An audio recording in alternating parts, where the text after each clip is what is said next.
Good morning student. Last class में हमने पढ़ा था बेटा एंडोप्लाज्मिक रेटिकुलम, लाइसोसोम्स, न्यूक्लियस और गोल्गी कॉम्प्लेक्स के बारे में पढ़ा था। आज हम पढ़ेंगे माइटोकॉन्ड्रिया के बारे में, जो कि एक सेल ऑर्गेनल है, सेल के अंदर रहता, सेल के अंदर होता है उसे। तो माइटोकॉन्ड्रिया के बारे में अगर मैं बात करूं तो माइटोकॉन्ड्रिया क्या है? डबल मेम्ब्रेन स्ट्रक्चर होता है। डबल मेम्ब्रेन स्ट्रक्चर होता है, दो मेम्ब्रेन होती है इसके अंदर। इसके अलावा इसके अंदर खुद का डीएनए होता है, राइबोसोम प्रेजेंट होते हैं, ग्रेन्यूल्स प्रेजेंट होते हैं और एक मैट्रिक्स होती है।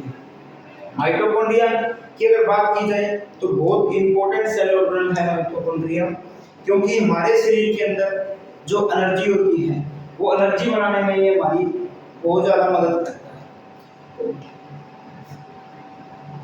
माइटोकॉन्ड्रिया एक डबल मेम्ब्रेन स्ट्रक्चर होता है बेटा।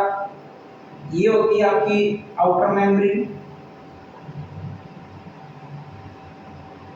ये होती है इनर मेम्ब्रेन।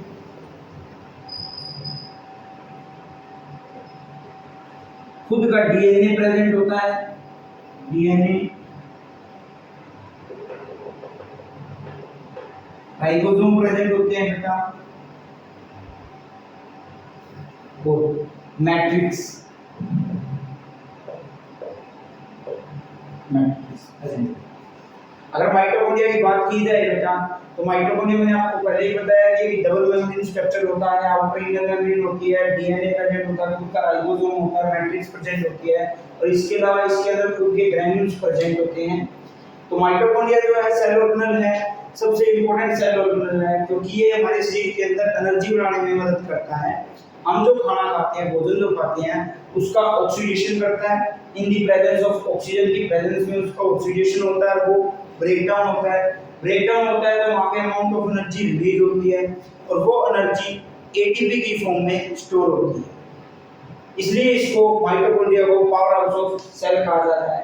बेटा जो हम खाना खाते हैं C6H12O6 प्लस में O2 की प्रेजेंस में इसका ऑक्सीडेशन होता है और हमारे पास CO2 गैस प्लस में वाटर प्लस में एनर्जी। अब ये जो एनर्जी है, ये एनर्जी एटीपी की फॉर्म में स्टोर होती है। इसलिए माइटोकॉन्ड्रिया को पावर हाउस ऑफ सेल कहा जाता है, पावर हाउस ऑफ सेल कहा जाता है। दोबारा समझ लो बेटा, माइटोकॉन्ड्रिया जो है, जो हमारे पास फूड जो होता है उसका ऑक्सीडेशन कराता है in the presence of oxygen. हमारे पास CO2 gas plus water plus energy निकलती है, रिलीज होती है और ये एनर्जी जो है एटीपी की फॉर्म में स्टोर होती है हमारी बॉडी के अंदर। इसलिए माइटोकॉन्ड्रिया को पावर हाउस ऑफ सेल कहा जाता है। दूसरी बात करते हैं कि माइटोकॉन्ड्रिया के अंदर राइबोसोम प्रेजेंट होते हैं। राइबोसोम जो है बेटा प्रोटीन बनाने के काम आता है। तो माइटोकॉन्ड्रिया के अंदर भी प्रोटीन की फॉर्मेशन होती है। इसका खुद का डीएनए प्रेजेंट होता है, डीएनए की फुल फॉर्म होती है deoxy ribo nucleic acid, deoxy ribo nucleic acid. दूसरा, जिस फॉर्म में एनर्जी स्टोर होती है एटीपी, इसको इसकी फुल फॉर्म होती है बेटा एडिनो साइन ट्राइफॉस्फेट। ये आपका माइटोकॉन्ड्रिया था। एक बार दोबारा से हम रिपीट कर लेते हैं। माइटोकॉन्ड्रिया जो होता है डबल मेम्ब्रेन स्ट्रक्चर होता है बेटा, inner membrane outer membrane, matrix present होती है, खुद का डीएनए होता है, राइबोसोम प्रेजेंट होते हैं। ये हमारे शरीर के अंदर जो फूड होता है उसका ऑक्सीडेशन करवाता है ऑक्सीजन की प्रेजेंस में।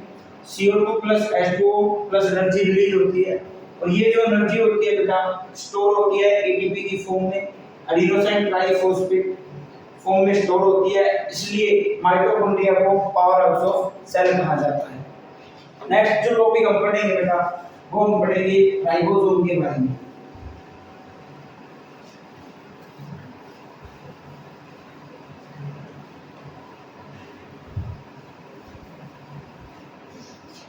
नेक्स्ट जो टॉपिक आता है आपका वो है राइबोसोम। राइबोसोम भी एक सेल ऑर्गेनल है जो सेल के अंदर प्रेजेंट होता है। अगर राइबोसोम की बात की जाए तो ये एक ओनली सेल ऑर्गेनल होता है बेटा जो नॉन मेम्ब्रेन स्ट्रक्चर होता है, नॉन मेम्ब्रेन स्ट्रक्चर होता है जिसके ऊपर कोई भी मेम्ब्रेन नहीं होती, वो हमारे पास राइबोसोम होता है। इसके अलावा राइबोसोम जो है एंडोप्लाज्मिक रेटिकुलम पर के सरफेस पे प्रेजेंट होता है, माइटोकॉन्ड्रिया में प्रेजेंट होता है, क्लोरोप्लास्ट में प्रेजेंट होता है। राइबोसोम जो होता है बेटा उसको हम प्रोटीन फैक्ट्री कहते हैं, प्रोटीन फैक्ट्री कहते हैं क्योंकि ये प्रोटीन बनाने में मदद करता है।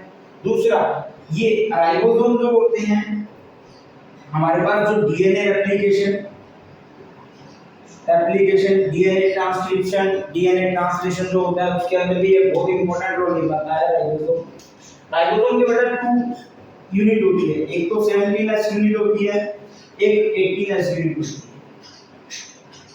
और S जो है यहाँ पे, S जो है वो स्टैंड करता है सेडबर्ग यूनिट, सेडबर्ग यूनिट के लिए स्टैंड करता है। 17S जो होती है बेटा स्मॉल यूनिट होती है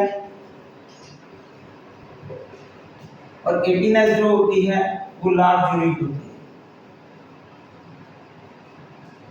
ये डिवाइड होता है 17S जो डिवाइड होता है 15S और 30S के अंदर डिवाइड होता है और 18S यूनिट जो होती है डिवाइड होती है 60 एंड 40।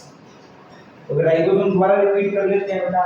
राइबोसोम एक प्रकार का सेल ऑर्गेनल है जो सेल के अंदर प्रेजेंट होता है, नॉन मेम्ब्रेन स्ट्रक्चर होता है। इसके अलावा ये एंडोप्लाज्मिक रेटिकुलम, माइटोकॉन्ड्रिया, क्लोरोप्लास्ट जो सेल ऑर्गेनल होते हैं सेल के अंदर प्रेजेंट होते हैं उनके अंदर भी प्रेजेंट होता है। प्रोटीन बनाने में काम आता है इसलिए इसको प्रोटीन फैक्ट्री कहा जाता है। इसके अलावा बेटा ये DNA replication, DNA transcription, DNA translation के अंदर भी हमारी मदद करता है। राइबोसोम जो होता है इसकी 2 यूनिट होती है, एक तो स्मॉल यूनिट होती है, एक लार्ज यूनिट होती है। स्मॉल यूनिट जो होती है 17S होती है, लार्ज यूनिट जो होती है 18S होती है। S जो है इसके अंदर सेडबर्ग यूनिट की तरह यूज किया जाता है। तो ये आपका राइबोसोम था।